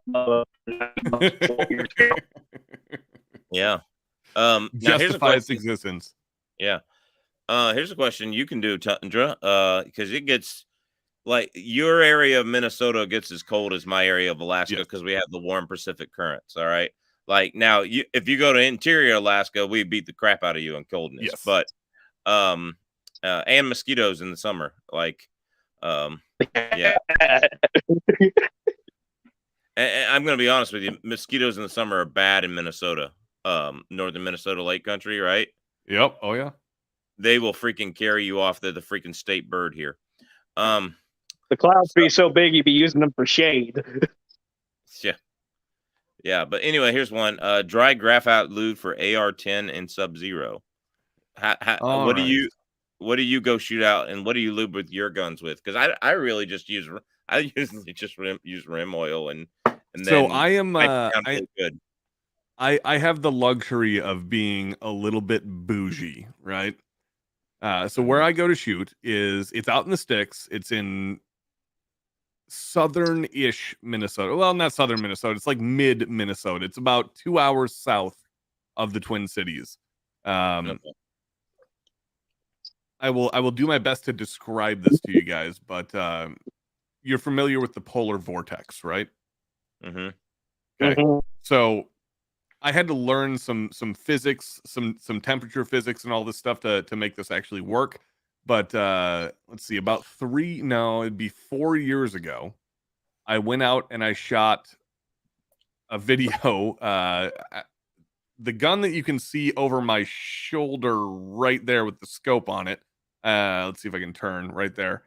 So that is the infamous 224 Valkyrie that I own, which I do love. It's a meme gun, but I do love it. And when we were what's that? You could also take a caribou with that. Really? Are you serious? Yeah, they're not much bigger. Natives kill moose with 22 magnums up here, bud. No shit, huh? Holy cow. Yeah, they hunt polar bears with like them little AR-7 survival rifles. Like, I kid you not, it's the most savage stuff you'll ever see. For the face. I've got to rebrand my content and come up and film that documentary style. It'd be hilarious. But anyways, so we went out in the middle of a polar vortex. Now, with the wind chill, which doesn't affect mechanical equipment, anything that's not organic, it was 76 degrees below zero. Right. It was the ambient temperature was about 41 degrees below zero that day. Mm-hmm. And like you, I had a can of rem oil, and it worked just fine. Now, with that being said, how I started this is like I live the bougie lifestyle. Where I go, even in these kind of extreme temperature environments, I always have some sort of heating source or break source for me. And so we had a nice little cabin that we could go warm everything up in. Dry graphite for lube wouldn't be, well, I wouldn't say it's a bad choice by any stretch of the imagination. It's not going to freeze on you, definitely. Will it anything? Gentlemen I knew in the Army told me that they used it in subsonic and temperatures. He told me I would that say it's going to work. Graphite. Yeah, I would say it's going to work. You know, if you're like you guys, where you're hunting and you're stuck out, you know, in the boonies, you know, with no heat source around you for hours and hours and hours, sure, yeah, you're gonna die. Okay, sure, yeah, but there's that. you get what I'm saying. You get what I'm Mhm. saying. You know, without a reasonable fear of death or great bodily harm from cold, I would say dry graphite lube would suffice. For me, where I'm at, 99% of the hunting situations that you're going to be in, you can get away with a rem oil. Oh wait, I Even got a can of my favorite lube. yeah, even something like Where that as puts a simple as like a PB frog blaster. lube or something like that will work. Oh, It'll yeah, get a these little PB gummy blasters works sometimes. fine. What's that? I use PB blaster. Works just fine. I mean, so, like a lot of the times, even like you could use like a very viscous like motor oil, and Yep. it'll be Works just fine. Yep. The biggest thing is to make sure your cleaner is oil based and not water based. Correct. I mean, Yep. Yeah. If it's water based, that's- then you're screwed. yeah. I don't know if you something like curse on here. Not usually, but I don't. Fair I enough. don't curse out people who do curse. Okay. So, yeah. I'll tell you what not to use from experience in the cold. It's literally happened to be sitting here. It's a great cleaner, one of my best and favorite for breaking in a barrel, because I do believe in breaking in my barrels. Don't use this in the cold. Okay. It'll get pretty gunky and frozen up on you. And it is an oil, but it's naturally it says won't separate or gum up. It gums up in Pro 7. It says combat proven, so it's very obviously developed in the last 20 years, where combat proven meant in a very hot environment. Agreed. So I was challenged by somebody to actually start breaking in my barrels. Okay. And I had bought a cheap Remington 700 7mm rim mag to replace a 30-06 I got rid of, and a 300 Win Mag I got rid of. And it was my only hunting rifle at the time. And that 7mm rim mag was, I mean, it was awesome. But it was a cheap Remington, like Sure. when Remington was bad, right? And the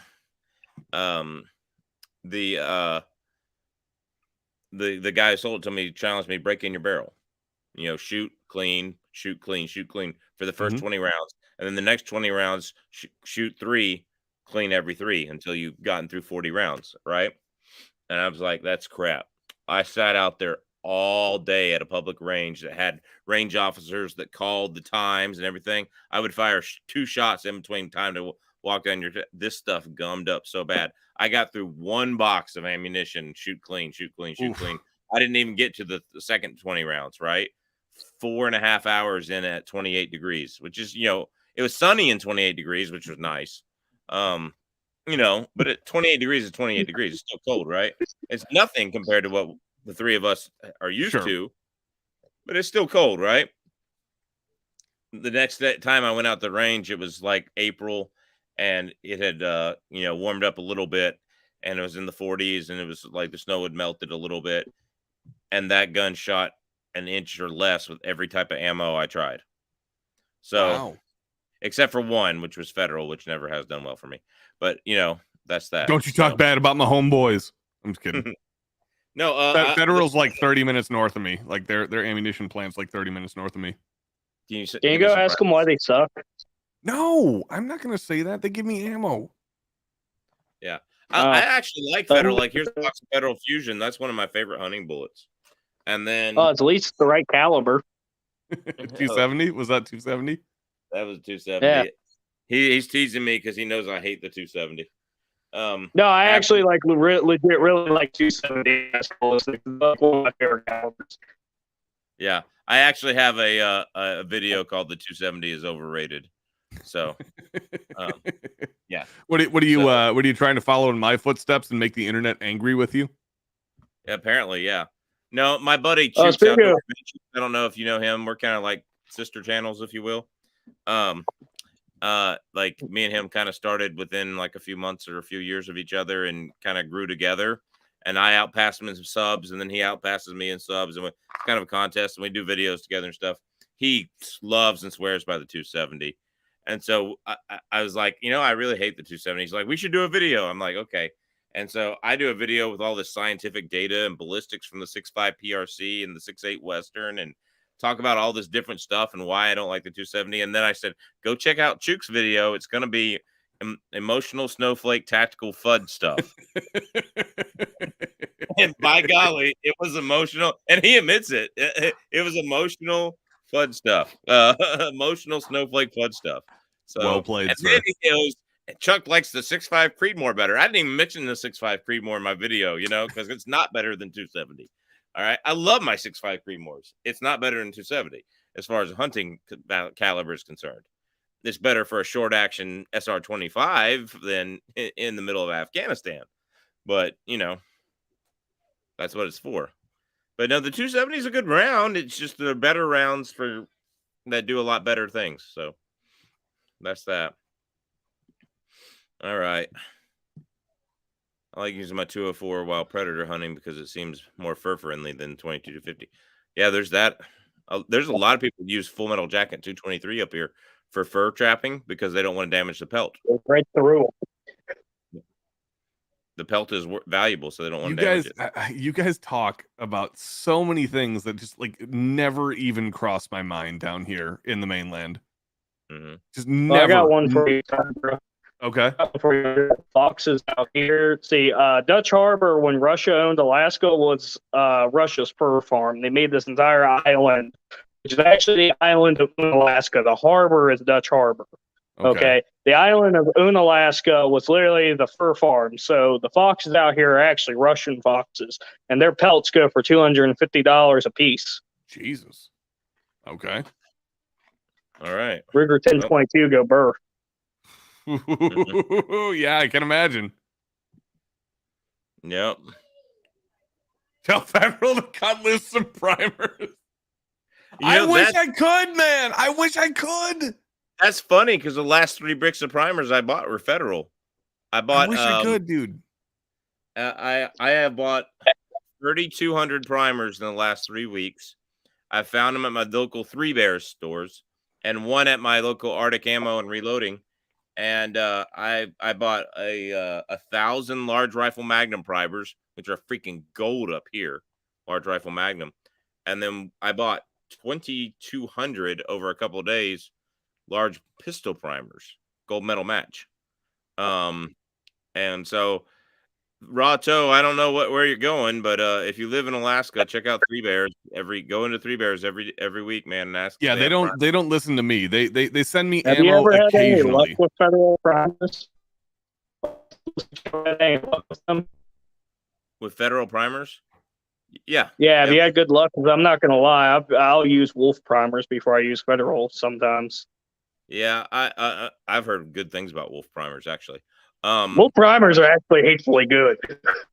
Yeah, I've had really good luck with Federal primers. I've had a few misfires here and then, but when you load 20, 30, 40,000 of them, yeah, that's that. So that's Especially the one thing Dylan about XL hand loading, 750. Tundra. If you want to stock away ammo, Tundra, you need to hand load. Like, yeah, Dylan XL one of these days. One of these days. Just buy it. You'll thank me later because it'll save you money before you buy it. Now, I will say you this. If you pay yourself minimum wage minus a half, so half of minimum wage, for the time it takes you to reload, you don't actually save money. Okay? Yeah, like I add up my cost. I shoot Barnes LRX for hunting. All right? I add up my cost. Like the other day, I bought factory 300 Win Mag Barnes LRX. It was $60 a box, so $3 a shot. I bought stuff to load the same rounds brand new, and I'm at about $1.75 a shot, which is significantly cheaper. The time it took me to load the stuff brand new, if I were to load the same amount of rounds, which I didn't, I only loaded 20, but if I were to load the same amount of rounds as I bought 60 rounds. I bought 3 boxes. If I were to load the same amount of rounds with reloaded brass I had to reshape and punch the primer out and clean and stuff like that. I would probably take about 4 hours on a single stage press to do about 50, 60 I was going to say, you only use a single stage press, though, Alaskan Ballistics. If you get the indexing or one sec continuously, like I use the 750, I get that thing ranking, I can load like 600 or 700 rounds of 223 in an hour. Yeah. Yeah. And I want to get something like that for 223, but like the powder, I weigh every powder charge for everything I do. So single stage is a lot better for like precision. No, right? for accuracy, single stage is superior. You are correct. Yeah. And so, and that factory ammo shot an inch out of my rifle. It was good.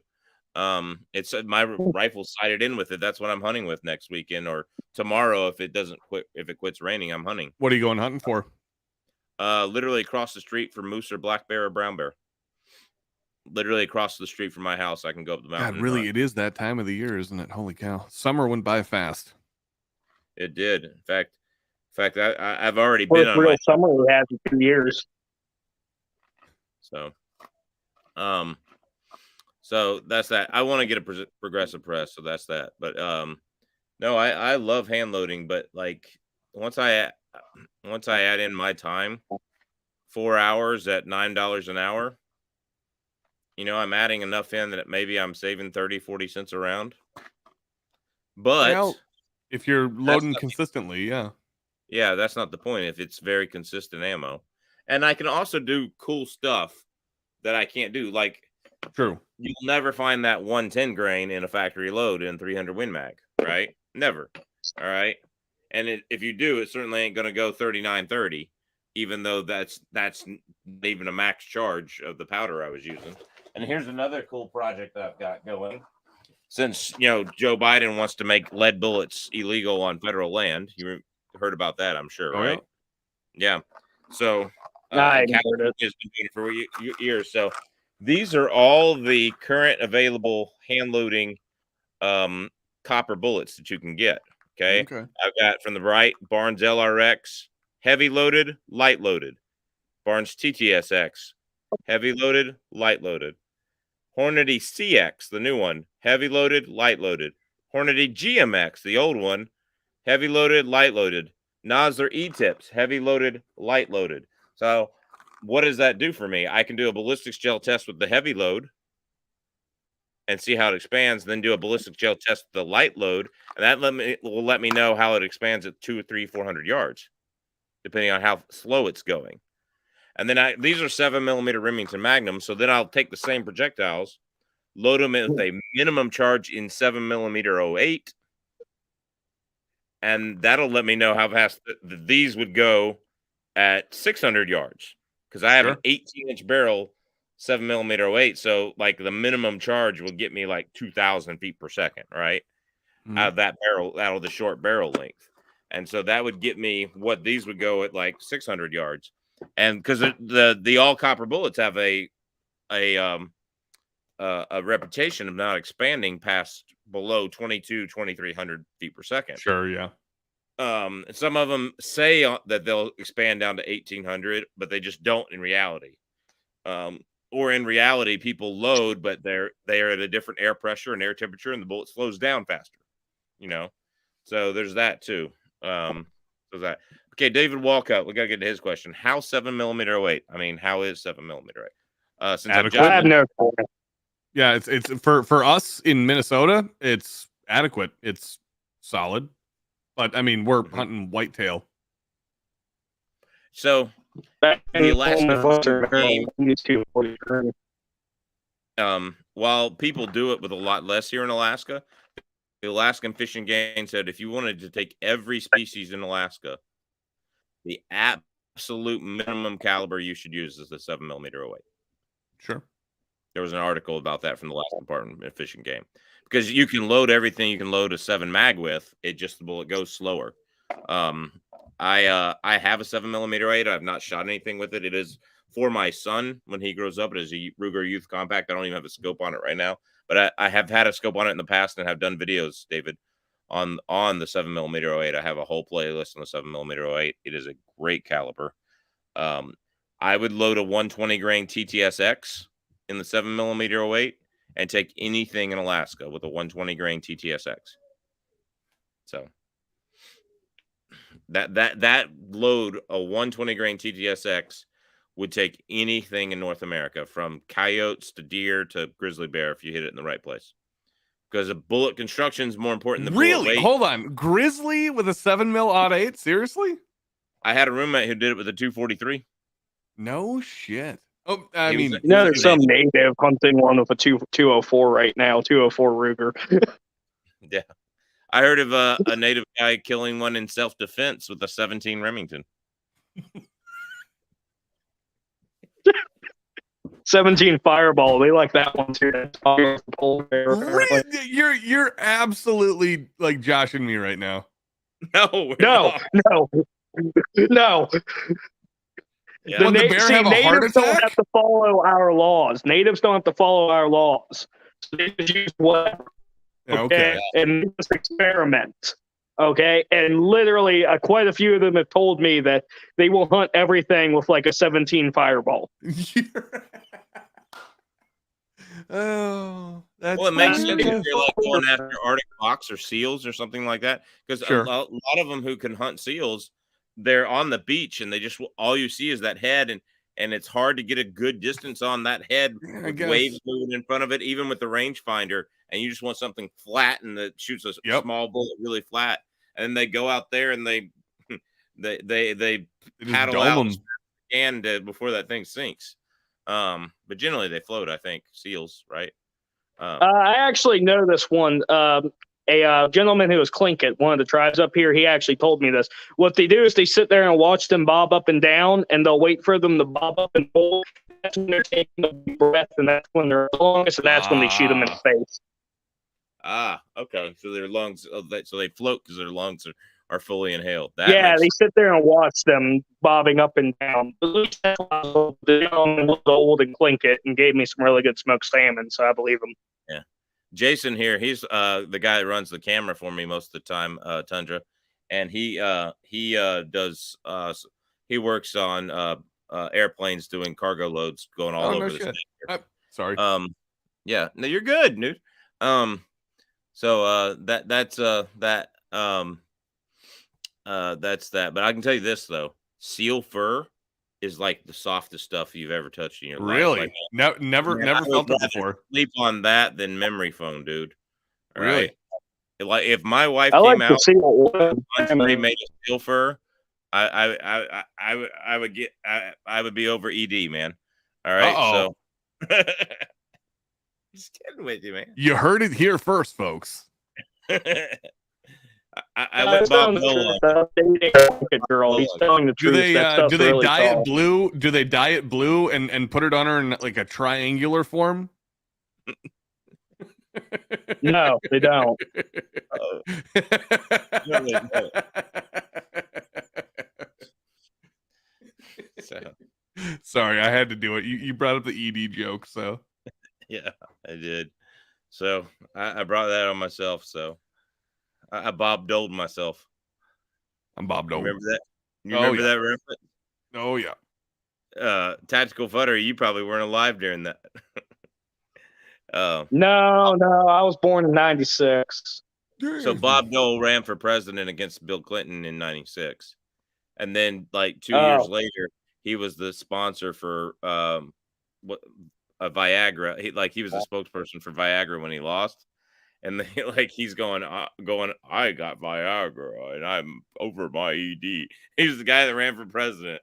Yep. Like, yeah, that's the guy you want for president, right? I mean, get it up. This is my wife. She all the tuned presidents. in.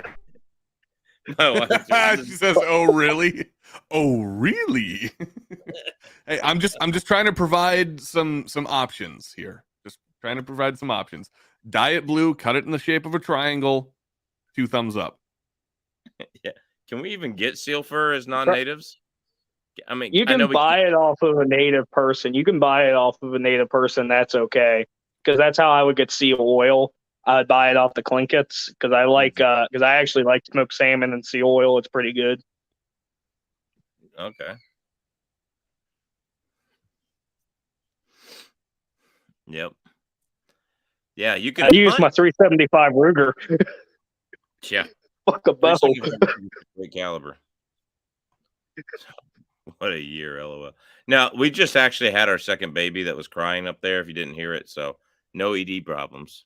There you go. There you go. He's successfully reproduced twice Twice in a row.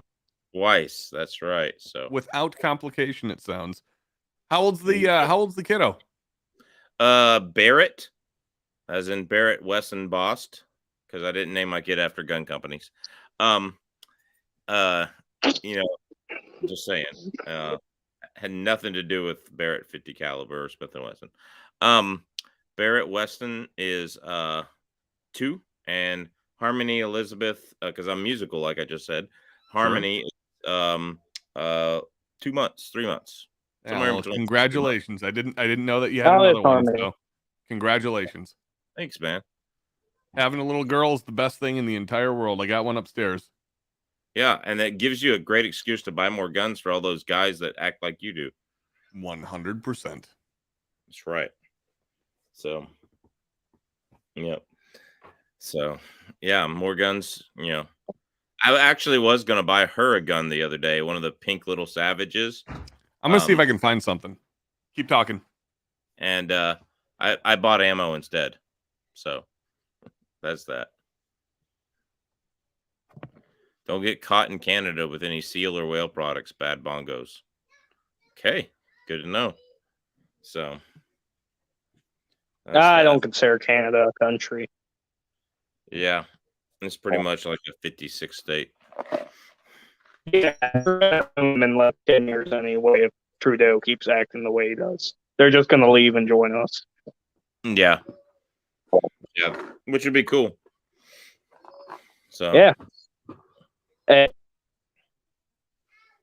Yeah. If like Saskatchewan or Alberta wanted to vote and join the U.S. instead of break off from Canada, that's that.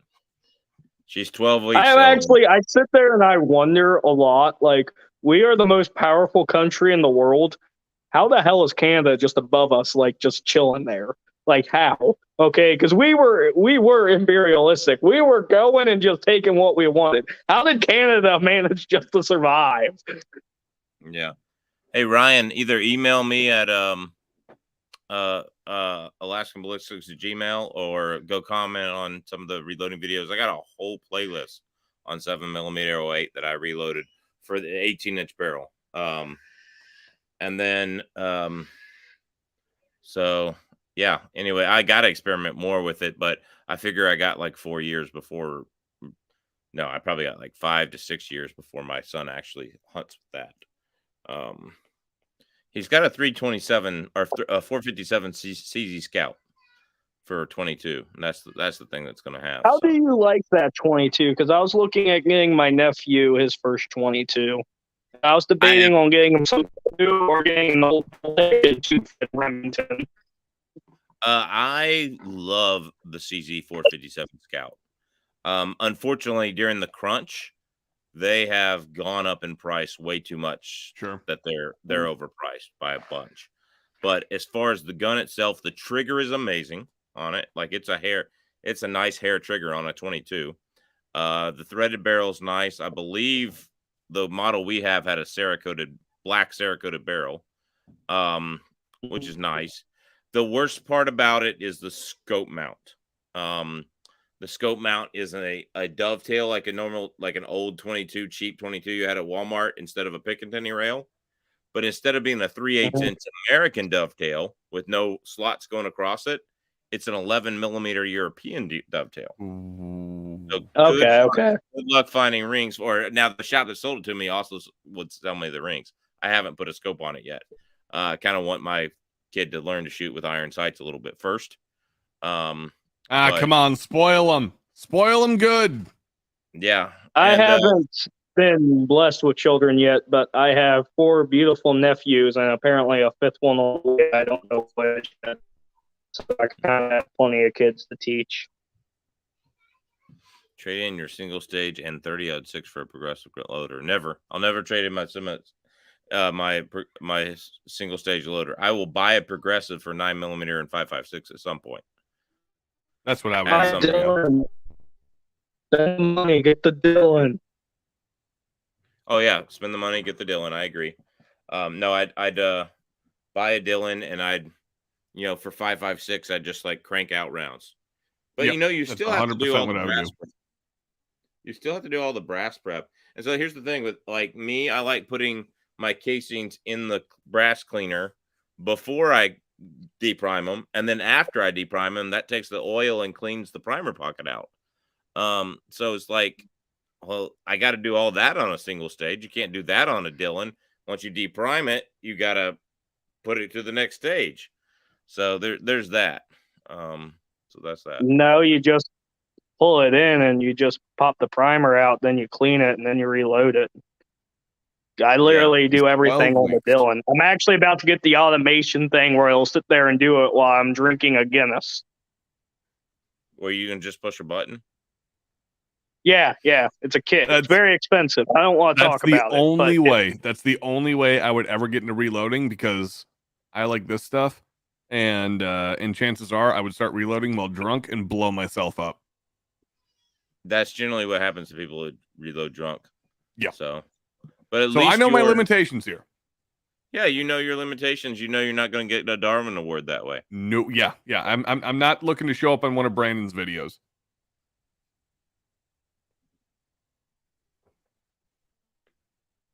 Yeah,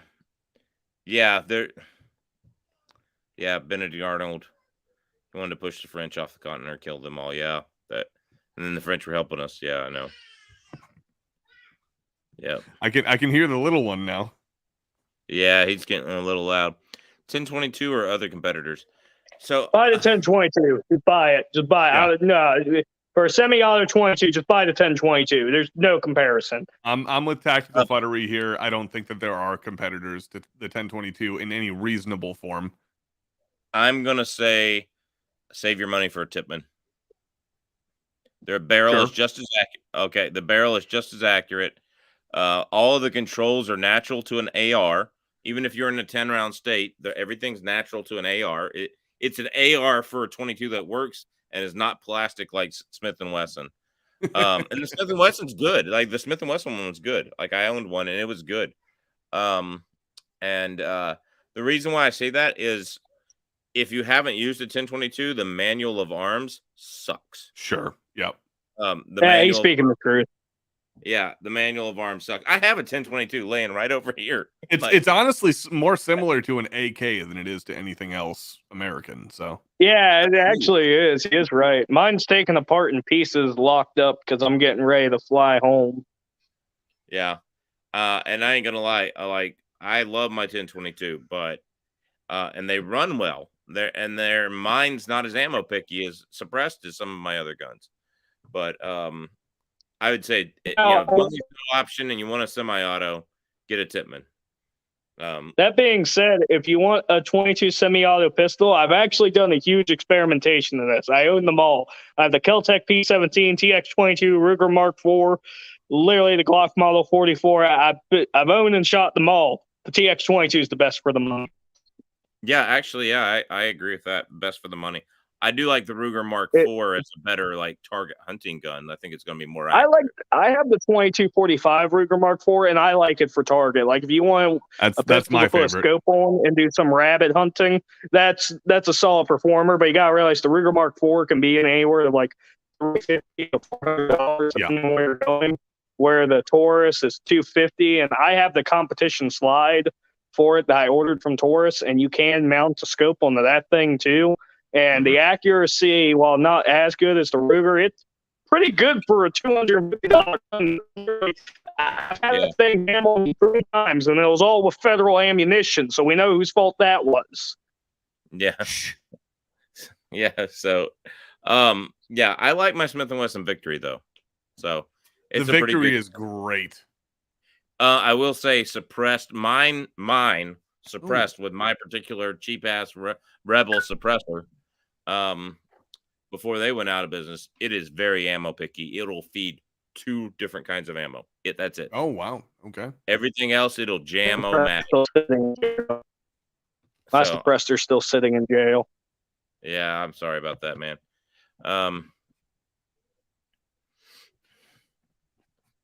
Yeah, it is kind of sad. Yeah, we're run by idiots too. Yeah, we are. Yep. Dillon 550. It's gonna go there. Well, guys, this chat's lasted almost 2 hours. I need to spend some time with my family. You go get there, man. So I'm gonna end the live broadcast, and then we can talk a little bit, guys, and then Sure. we'll be done for a little bit. But guys, thanks everybody. Go check out Tundra Tactical and Tactical Futtery's channel. Tundra Tactical still making the fun, make fun of everybody videos. So Oh, Tundra Tactical. My brother-in-law. You're gonna have to say that one again. You broke up on me. It don't matter. Go ahead and say it again. Your brother. I said my brother-in-law owned the Savage Axis in 308. He thought that was funny as hell. That one video he made. There you go. All right. Well played. Well played. Yeah.